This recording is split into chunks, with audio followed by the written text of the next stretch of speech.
pertanyaan dari Ambu Baruda Soleh. Mas, ketika saya praktekkan meditasi, pernafasan selalu gagal. Saya nggak kuat nahan tanpa nafas, belum ada sensasi-sensasi. Apa yang salah? Oke, jadi ini yang tidak ditangkap. Jadi olah pernapasan itu terlepas dari meditasi. Jadi ini yang saya katakan, olah nafas itu latihan fisiknya. Meditasi itu latihan skillnya. Jadi kalau kamu lakukan olah nafas, ya olah nafas saja. Jadi kuncinya nafas itu kan terkait dengan energi. Nah, artinya ketika kamu mengolah nafas, ini akan memberikan kamu energi secara getaran tubuh astralmu. Dan ini nanti yang kamu proses lewat meditasi. Jadi bukan saat kamu olah nafas itu kamu melakukan barengan dengan meditasi. Kemudian sensasi jangan dicari. Begitu kamu mencari sensasi, nggak akan mendapat apapun. Karena intuisi itu yang saya katakan seperti datangnya firasat atau dorongan itu halus. Bahkan ketika kamu tidak niatkan muncul, tapi begitu kamu niatkan justru malah tidak. Karena ini kan alam bawah sadar kita yang memunculkan. Karena jadi yang kamu butuhkan adalah kondisimu yang tenang, damai, oke. Setelah itu nanti baru berproses. Jadi ingat ya, kalau olah nafas saja. Meditasi itu beda dengan olah nafas. Jadi meditasi kamu nafas biasa, alami.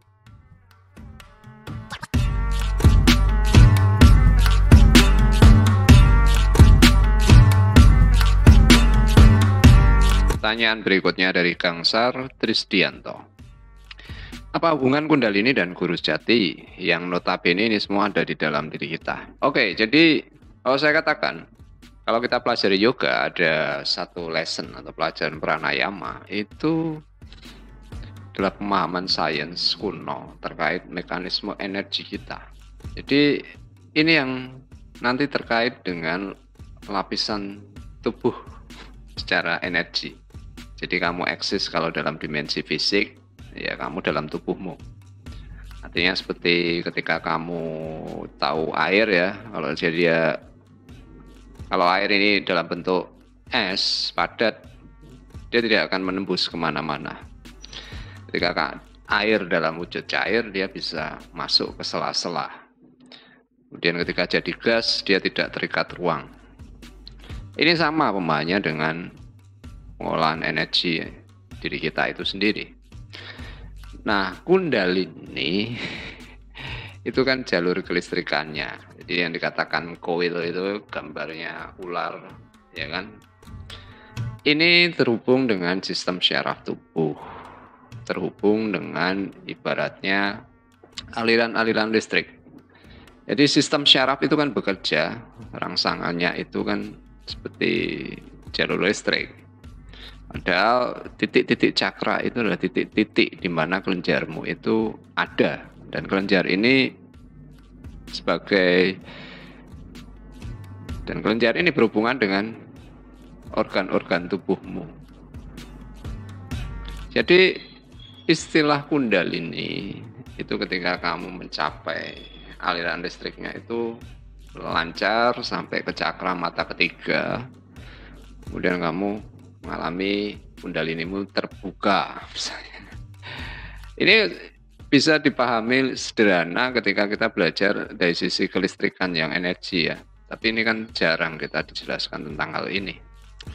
Nah, Guru Sejati itu adalah kesadaranmu itu. Nah, ini baru bisa kamu temukan ketika ya fungsi listrikmu itu optimal. Jadi fungsi listrik ini kan tubuh ini semua adalah mekanisme listrik. Ya. Pikiranmu itu sendiri adalah kerja sinyal listrik, ya kan?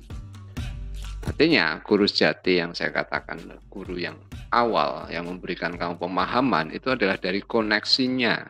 Oke, jadi istilah ini sebetulnya semua itu bukan terpisahkan. Maka susahnya sekarang itu kalau kita belajar ya sains modern ini memisah-misahkan ilmu. Kalau dulu itu holistik, ya kan? Artinya kamu mengolah raga, mengolah nafas, meditasi, ini dijelaskan secara menyeluruh untuk mengkultifikasi eksistensi kita baik secara fisik sampai kita sebagai kesadaran, sebagai energi. Jadi orang bingung sekarang.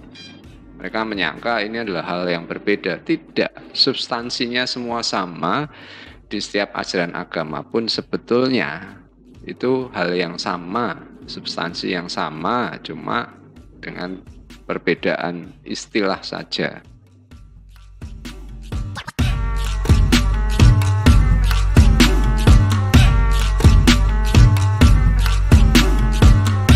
Pertanyaan berikutnya, Agus Robert Channel. Saya pernah mengalami di mana pada saat itu ada satu momen apa yang saya lakukan berasa sudah pernah saya lakukan. Sudah pernah saya alami dan saya rasakan. Seperti seolah-olah momen itu berulang. Oke, jadi gini. Apa yang saya katakan tentang titik nol ini adalah kondisi kesadaran keempat. Jadi kesadaran itu selalu ada. Bahkan ketika kamu tidur itu sebenarnya kamu eksis atau sadar, tapi tidak di ruang waktu saat ini. Maka ketika kamu mimpi itu kamu sadar, tapi tidak di ruang waktu di mana melekat pada tubuhmu. Nah, ketika kamu lihat mimpi yang sifatnya prekognisi, gambaran masa depan, kemudian itu dialami di ruang waktu di mana tubuhmu terlibat. Nah, momen ini ketika kamu mengalami semacam déjà vu, sebetulnya semua peristiwa itu seperti sudah ada skripnya atau gambaran perjalanannya. Dan kemudian ketika kamu pada saat ruang waktu dimensi fisikmu, kamu seperti kok sudah pernah saya alami. Enggak beda, seperti mimpi yang tersimpan dalam alam bawah sadarmu. Nah, ini baru bisa nanti dikenali lebih jeli, lebih detail ketika kamu sering berada di kondisi kesadaran keempat atau titik nol tadi. Ini yang dikatakan kamu tidur tidak, mimpi tidak, terjaga tidak. Jadi kamu itu selalu sadar dan ada dalam beberapa dimensi sekaligus. Oke. Nah, ini yang keilmuan dulu dia bisa ibaratnya apa ya, katakanlah teleportasi ya. Bisa di beberapa tempat sekaligus. Kalau di yoga ini kemampuan CD, kemampuan yang sifatnya magic. Ada riset NASA juga yang terkait dengan kemampuan ini. Jadi jalan menembus ruangan. Ada seorang yogi yang di penjara pun dia bisa keluar. Kemudian balik lagi ke penjara. Hal-hal semacam ini bukan tentang roh gaib, bukan. Tapi tentang pemahaman mekanisme kesadaran. Bahwa semua itu di level substansi adalah sifatnya spirit atau energi. Oke, jadi penjelasan saya tidak bisa membantu kamu untuk tahu kecuali kamu sering bermeditasi dan mengalami apa itu kondisi kesadaran keempat, titik nol. Sadar saat kamu tidur pun itu bisa terjadi.